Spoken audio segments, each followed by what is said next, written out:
नमस्कार, मैं विनय विश्वास और आप इस समय अपने प्यारे चैनल टीम टेक सपोर्ट देख रहे हैं। आज इस वीडियो में और वीडियो के माध्यम से आपको लगभग 14 महीना पुराना एक कहानी बताएंगे। इसके माध्यम से समझ जाइएगा आप लोग कि किसी भी चीज़ों के बारे में आप डिसीजन जब लेंगे तो आपको समय लेके लेना होगा। आप एन वक्त पे मतलब लास्ट टाइम आप अगर कुछ भी डिसीजन लेते हैं तो वो किसी तरीके से किसी के भी पक्ष में नहीं आता है। तो आज का वीडियो भी वही है कि आप सभी की आशीर्वाद रहा, बहुत सारा चीजें देखने को मौका मिला इस मार्केट में, बहुत लोगों के साथ जुड़ने का मौका मिला, बहुत लोग फ्रॉडस्टर लोगों की फ्रॉड की सामना हमें करना पड़ा। तो ये सब आप सभी की आशीर्वाद है कि इन सारी चीजों के बावजूद भी आप लोगों ने अभी तक सीधा करके रखा है हमें। टीम टेक सपोर्ट जैसे भी है फिर भी आप सभी के साथ है और आप लोग टीम टेक सपोर्ट के साथ खड़े हैं। तो आज इस वीडियो के माध्यम से और इस वीडियो में हम ऐसे एक कहानी को बयां करेंगे जो हर एक लाइव सेशन में थोड़ा थोड़ा इसके ऊपर हम लोग आलोकपात करते हैं, बातचीत करते हैं। कुछ लोग नाराज होते हैं, कुछ लोग खुश होते हैं, कुछ लोगों को लगता है कि यही सही है। वही चीजों के बारे में बात करते हैं और एक कहानी सुनाते हैं आप सभी को।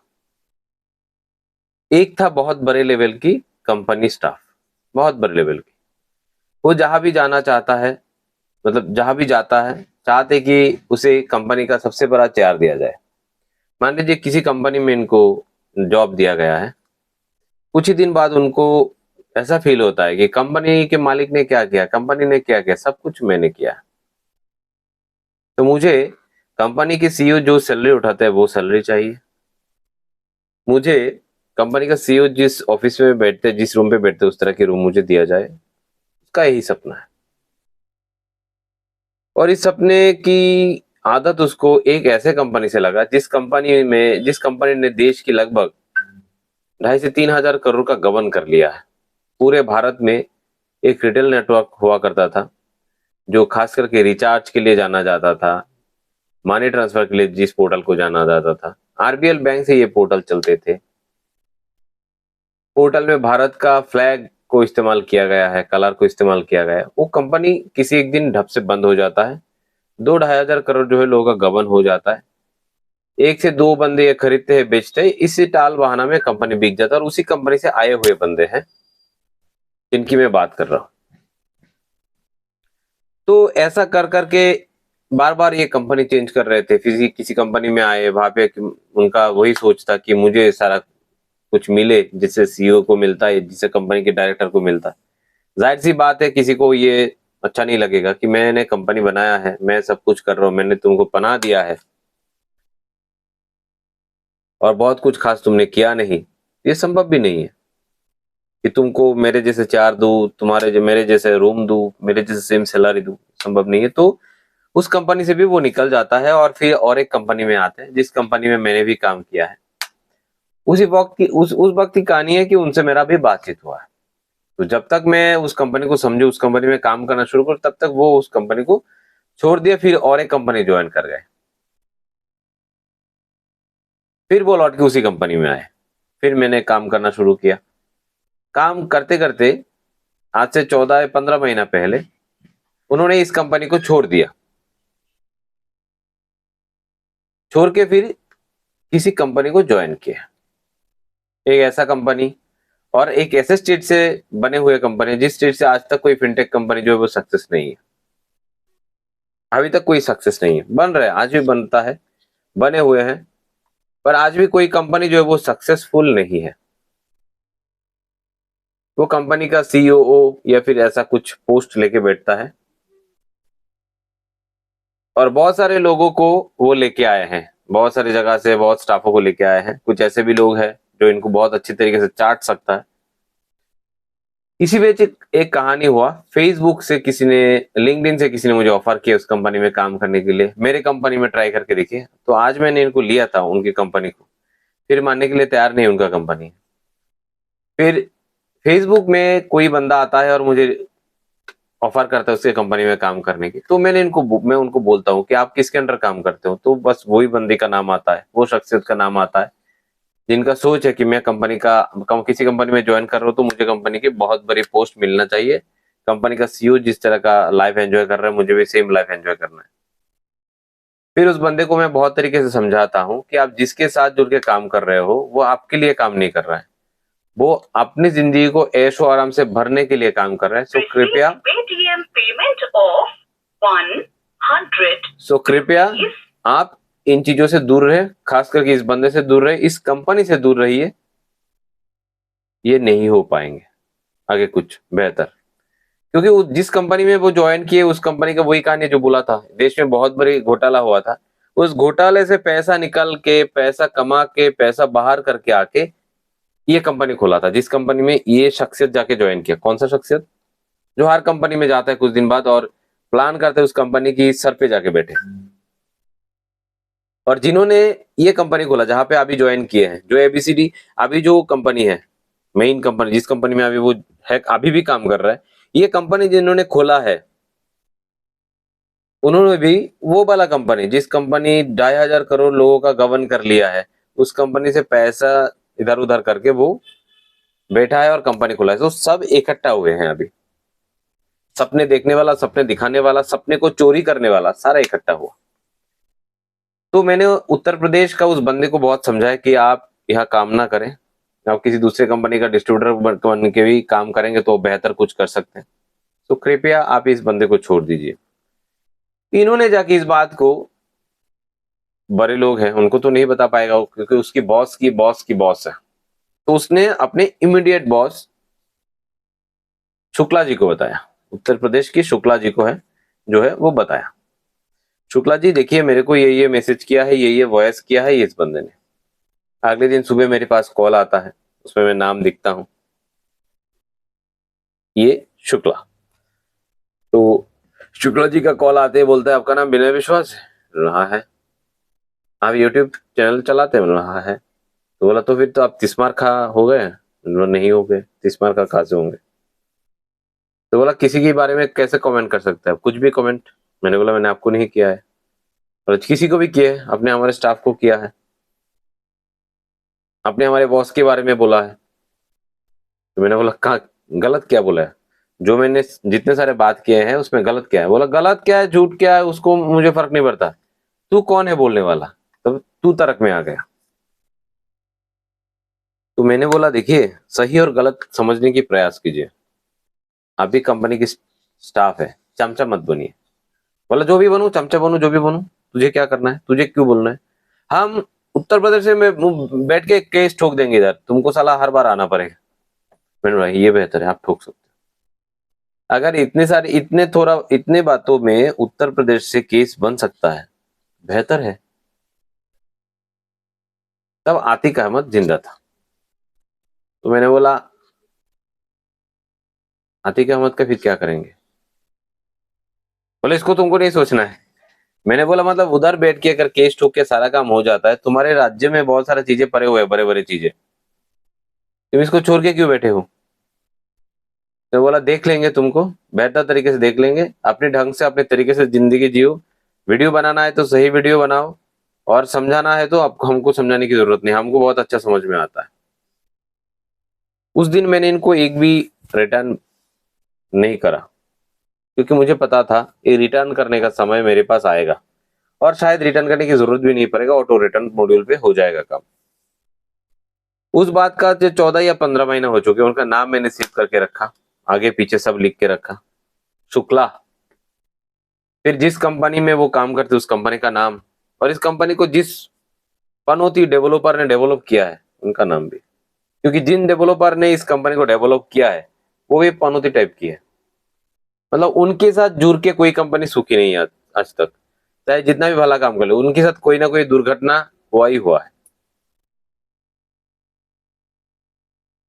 तो कल रात को मेरे पास अपडेट आया, ये जो बड़े साहब है जिनके बात कर रहे थे, जिस कंपनी में वो आया है, इस कंपनी आज पिछले 4 दिन से सेटलमेंट नहीं दे पा रहे। कल खबर आया जिन्होंने फंडिंग देके रखा था, अपना फंडिंग उन्होंने उठा लिया है।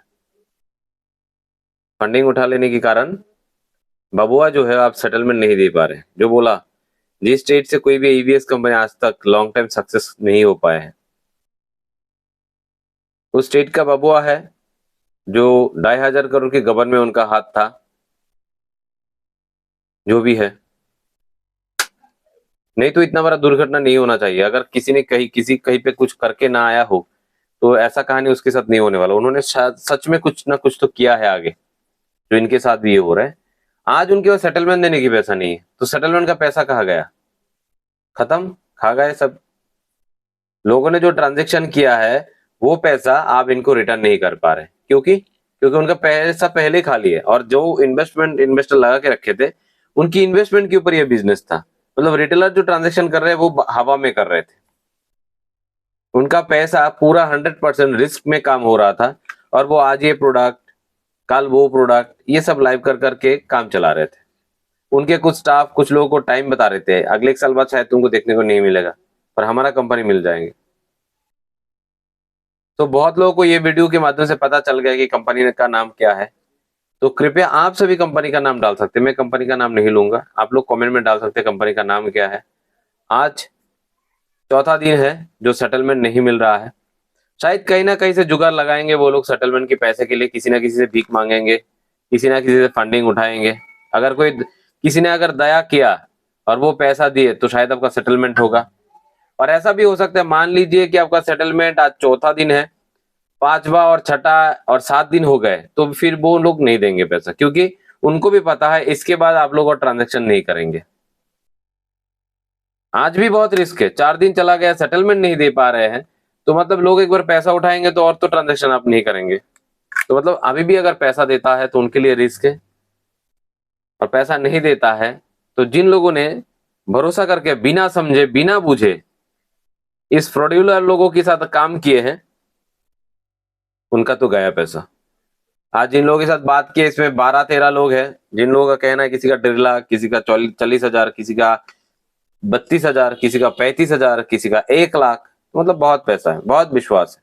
अपना स्टेट का कंपनी है, स्टाफ भी अपना स्टेट का है, कोई फर्क नहीं पड़ता है, कोई फर्क नहीं पड़ता है। देखना पड़ेगा जो कंपनी बनाया है उसका सोच कैसा है। उसने कहीं कंपनी खोलने के लिए कहीं से दुर्घटना करके पैसा तो लेके नहीं आया है, या फिर कहीं किसी कंपनी में दुर्घटना हुआ है, क्या उसके साथ वहां पे ताल्लुकात तो नहीं है? स्टाफ रह ही सकते हैं, बहुत लोग उस कंपनी में स्टाफ था, हर कोई तो फ्रॉड नहीं था।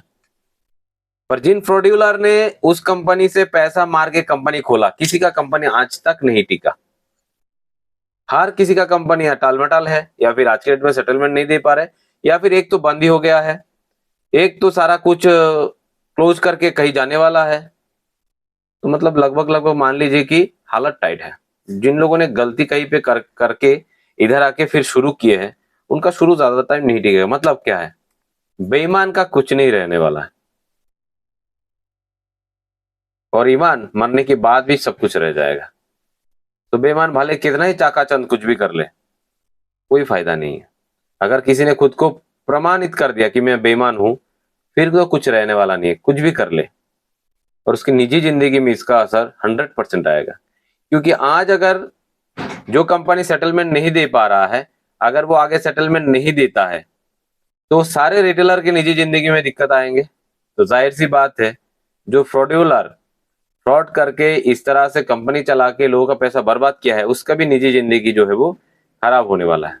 तो मुझे लगता है बेईमानी से बचे, बेईमान लोगों को पहचाने, फ्रॉड करने वाले लोगों की कंपनियों से दूर रहने की प्रयास करें, और आपके पास जो स्टाफ आ रहे हैं वो आपके घर के पास है, बगल की गांव की है, ये सोच के कंपनी में काम मत करें। क्योंकि जब भी कंपनी भाग जाएगा, आपका हालत से उसके हालत सबसे ज्यादा टाइट होगा, क्योंकि वो कुछ नहीं कर सकता है, क्योंकि ये कंपनी उसकी बाप की नहीं है। जब भी काम करते हो वो इस तरह से बात करता है, लगता है उसके बाप चाचा की कंपनी है, काम करो, मैं हूं आपके साथ।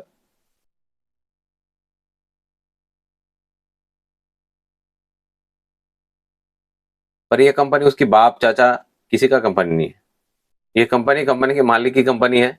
अगर आपका प्लान ऐसा है कि अब मेरे घर के पास की स्टाफ है तो मैं काम करूंगा, तो ये आपका पूरा गलतफहमी है। वो किसी वक्त आपको गड्ढे में छोड़ के चला जाएगा। इससे बेहतर कि आपका घर का नजदीक कोई डिस्ट्रीब्यूटर है, वो बेहतर समझता है, उनको उससे ज्यादा ज्यादा भरोसा आप कर सकते हो। ये नहीं कि 100% कर सकते हो, पर उसको आप ज्यादा भरोसा कर सकते हो। तो समझ लीजिएगा, समझने के बाद ही किसी कंपनी में काम करना शुरू करिएगा, क्योंकि इस बार जो है रिटेलर का पैसा गायब होने वाला है। डिस्ट्रीब्यूटर को मारने के बाद आप सारी कंपनियों की फोकस रिटेलर की ओर होगा। डिस्ट्रीब्यूटर को बहुत सारी कंपनियों ने खा ही लिया है, आप रिटेलर को खाने के टारगेट में हैं। नादान डिस्ट्रीब्यूटर की कोई कमी नहीं है, जो लोग कुछ भी नहीं समझता है, डिस्ट्रीब्यूटर बन जाता है, फिर यूट्यूबर बन जाता है, फिर वीडियो बनाता है, फिर आईडी बेच देते हैं। तो रिटेलर को कहूंगा उतना नादान मत बनिए, बिना सोचे समझे कहीं पे एंट्री मत लीजिएगा, नहीं तो ये 4 दिन से जो झूले हुए हैं उसकी तरह आप भी झूल जाएंगे। तो कृपया कौन किस कंपनी को समझ रहे हैं वो अपनी कमेंट के माध्यम से कमेंट बॉक्स में डालिएगा।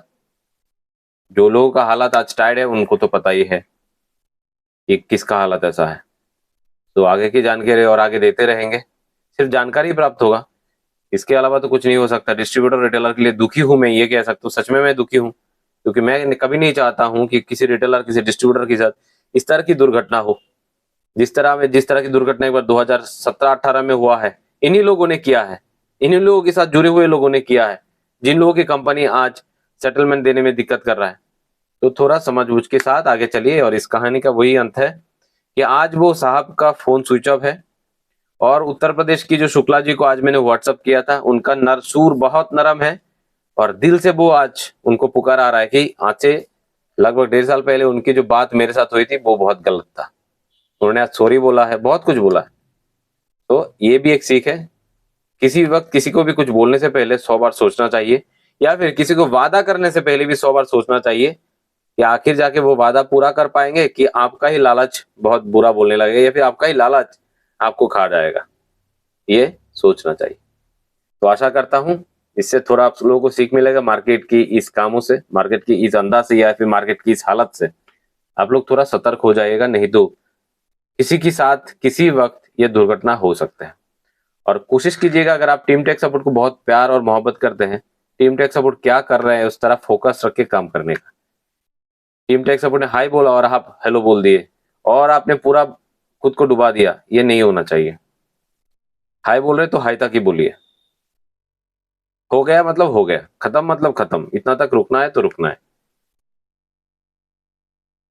कम से कम आपका उतना नुकसान नहीं होगा। आशा करता हूं आप समझने की कोशिश किए जो मैंने कहा है। तो आज इस वीडियो के माध्यम से उतना तक ही, आगे फिर और वीडियो के साथ मिलेंगे। तब तक के लिए अच्छे रहने की कोशिश कीजिए। सभी को विदाई, थैंक यू।